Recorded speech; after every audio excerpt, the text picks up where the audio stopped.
So having discussed classes in general, I want to talk about a specific way of using classes that is called inheritance. So I can define another class that will inherit a lot of the properties from this one. So let's define a new class down here. And we'll call this class square. Now, as we remember from geometry, every square is a rectangle, but not every rectangle is a square.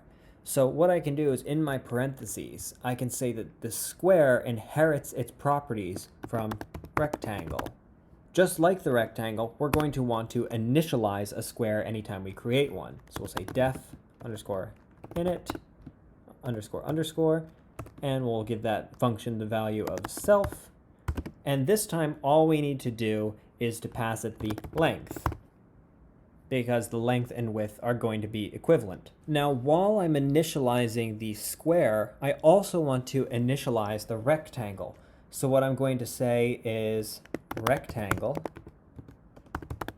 dot underscore underscore init. So this is going to call the init function for the rectangle. That is the rectangle that the square is inheriting.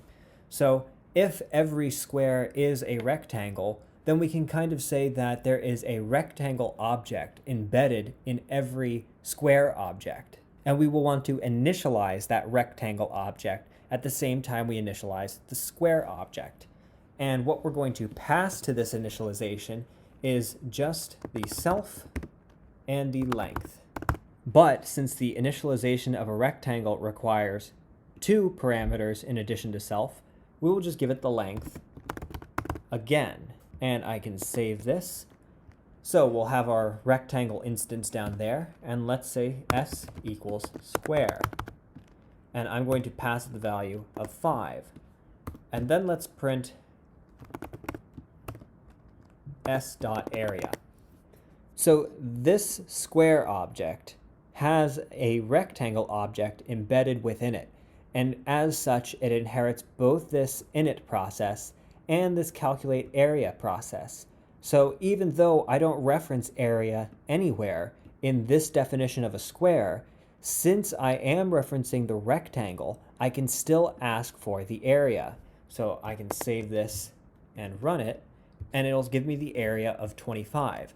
So my square object has inherited the properties of the rectangle object. So if this video was useful for you, please leave a like. It helps me grow the channel and it will help other people find the video.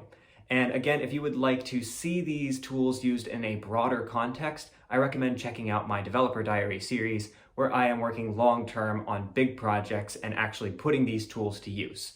So thank you for watching. I hope you learned something, and I will see you in the next one.